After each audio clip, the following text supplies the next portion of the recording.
আমার স্ট্রবেরি গাছের কয়েকটা স্ট্রবেরি পেকে গেছে। এই যে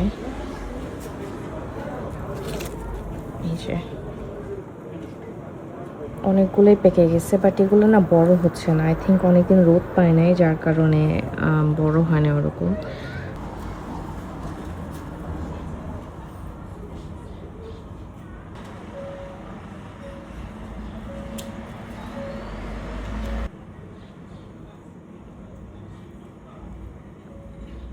আলহামদুলিল্লাহ, আমার গাছের প্রথম স্ট্রবেরি।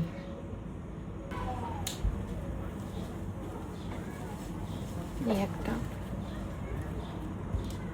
বাট এগুলোর এত সুন্দর স্মেল আসতেছে, মানে জানি না বড় হবে কিনা, এই কয়টা রেখে দিই।